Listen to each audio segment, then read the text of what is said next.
memburuk akibat bencana asap menambah daftar panjang korban yang berjatuhan. Tidak hanya anak-anak, orang dewasa pun tak kuasa melawan bencana ini. Banyak yang jatuh sakit, bahkan ada yang tewas karena penyakit ispa dan diare akut. Inilah beberapa korban yang terkena imbas kebakaran hutan di Indonesia.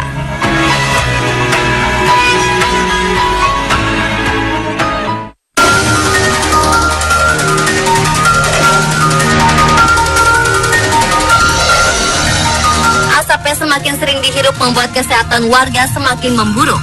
Tidak hanya anak-anak, orang dewasa pun akhirnya berjatuhan. Seperti yang dialami ibu bernama Siti Alfisa ini. Dia terbaring lemas di ruang instalasi gawat darurat RSUD Dr. Doris Silvanus Palangkaraya, Kalimantan Tengah.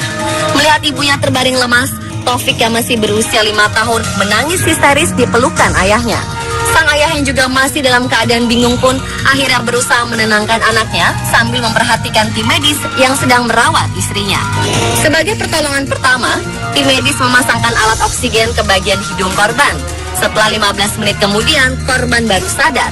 Tim medis pun memeriksa keadaan sang ibu untuk mendapatkan perawatan intensif.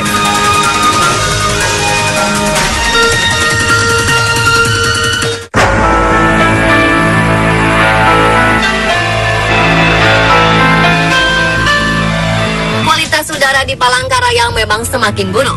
Data BMKG Palangkaraya menunjukkan sebaran partikel debu dalam udara mencapai 2,223,81 mikrogram per meter kubik.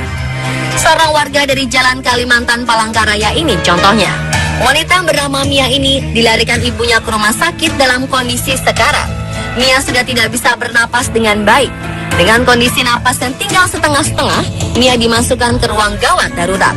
Alat oksigen langsung dipasang ke hidungnya untuk membantunya bernapas.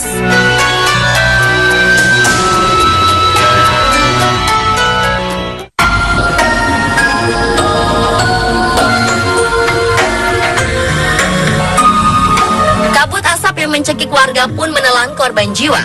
Seorang bayi berusia 1 tahun 3 bulan tidak sanggup lagi melawan penyakit infeksi saluran pernafasan akut yang dideritanya. Bayi bernama Arika Fatinah Ramadhani ini akhirnya menghembuskan nafas terakhirnya di Rumah Sakit Siti Hadijah Palembang. Orang tuanya sempat melarikan dia ke rumah sakit dan bayi malang ini pun sempat mendapatkan penanganan medis selama 2 jam di ruang ICU. Namun sayang, usaha tim medis tidak bisa menyelamatkan nyawa Arika. Arika sebelumnya baik-baik saja. Keluarga bahkan sempat mengajak Arika berpergian ke rumah neneknya di Sila Beranti, seberang Ulu 1, Palembang hari Sabtu. Namun sepulangnya dari sana, Arika menderita batuk-batuk. Keesokan harinya, batuk Arika semakin parah hingga harus dilarikan ke rumah sakit. Namun Arika hanya bisa bertahan selama 2 jam di ruang ICU dan akhirnya meninggal.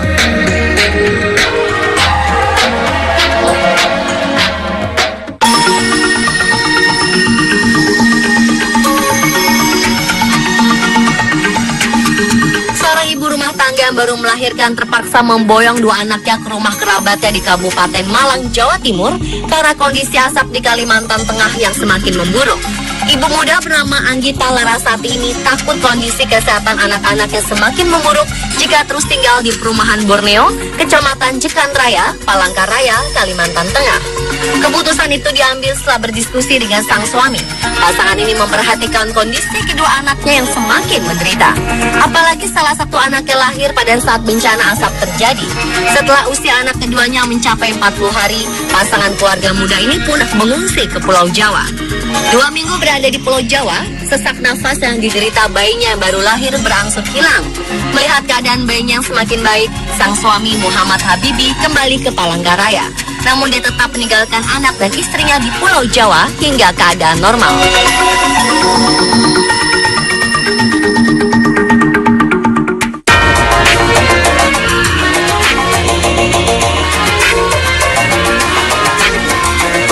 Raka mungkin tidak ingin lahir ke dunia dengan kondisi udara yang sangat buruk. Begitu keluar dari rahim ibunya yang sangat aman baginya, Raka harus menghirup udara bercampur partikel berbahaya. Alhasil, bayi mungil ini pun langsung mengidap ispa di hari ke-17 dia lahir. Ayah dan ibu Raka sebelumnya bergantian menjaga Raka selama 24 jam untuk memantau kesehatannya. Namun karena semakin buruk, mereka pun membawa Raka berjalan sejauh 2 km ke puskesmas terdekat untuk diobati. Setibanya di puskesmas, Raka langsung dievakuasi menggunakan mobil ambulans bersama ibunya. Di rumah singgah ini, Raka mendapatkan perawatan intensif dari tim medis yang berjaga selama 24 jam. Sang ibu pun terpaksa menginap di rumah singgah ini karena Raka masih membutuhkan ASI eksklusif. Beruntungnya, orang tua Raka tidak perlu membayar perawatan di rumah singgah ini karena memang rumah singgah ini disediakan untuk korban asap yang kurang mampu.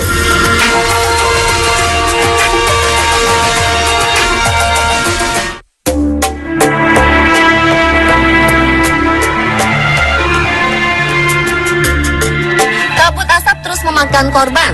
Warga yang sebelumnya sehat saja bisa jatuh pingsan karena berbulan-bulan menghirup udara beracun. Apalagi jika warga tersebut menderita penyakit asma.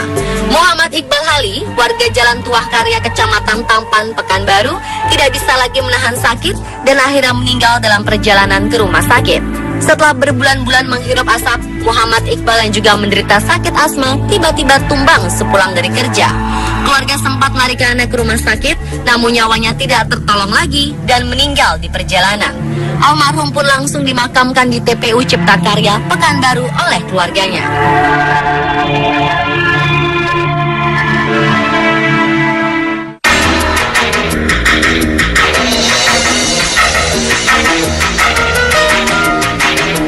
Bahaya kabut asap juga diderita oleh bayi 11 bulan bernama Wirdan ini.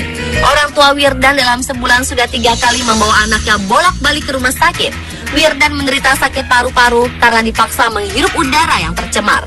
Posko kesehatan sangat sulit ditemukan, membuat orang tua Wirdan harus membiayai sendiri pengobatan bayi malang ini setiap kali jatuh sakit. Sebenarnya sudah banyak dibangun relokasi berfasilitas khusus yang gratis. Namun fasilitas itu tidak cukup untuk menampung seluruh korban. Warga masih sangat membutuhkan bangunan khusus dengan sistem pengaturan dan penyaringan udara.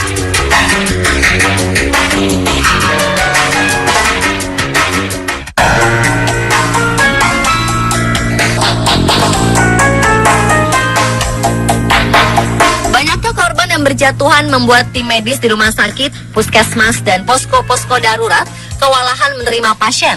Akibatnya warga pun terpaksa gigit jari karena tidak bisa mendapatkan perawatan di tempat-tempat yang sudah disediakan. Balita yang satu ini misalnya, terpaksa diobati sendiri oleh orang tuanya karena tidak mendapatkan perawatan di puskesmas. Villa Anika Francisca mendapatkan obat seadanya yang dibeli dari apotek terdekat untuk mengobati sakit sesak nafas yang diderita akibat kabut asap. Sang ibu merasa kecewa dengan pelayanan puskesmas yang tidak bisa cepat tanggap menangani pasien-pasiennya. Akhirnya ia pun mengambil tindakan sendiri dengan membeli obat-obatan di apotek.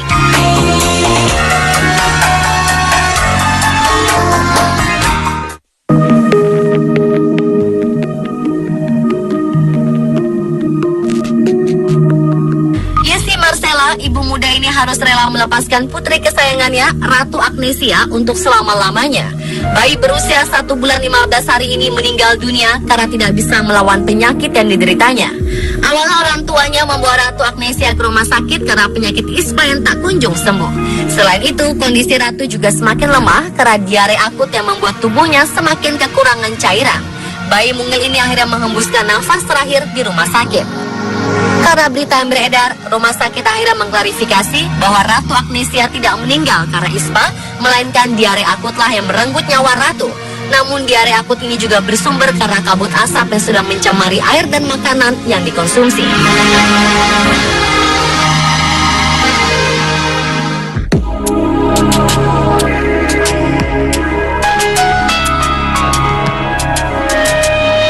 Korban jiwa karena kabut asap terus bertambah. Seorang bocah sekolah dasar di kota Waringin Timur tidak dapat menahan sakitnya bernapas, akhirnya meninggal.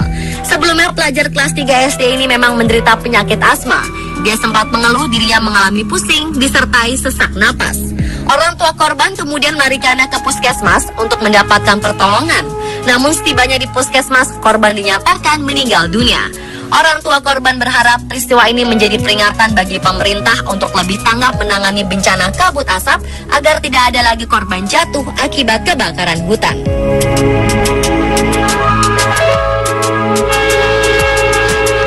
Pemirsa, Satulah beberapa korban asap yang menderita akibat bencana kabut asap yang dihasilkan karena kebakaran hutan.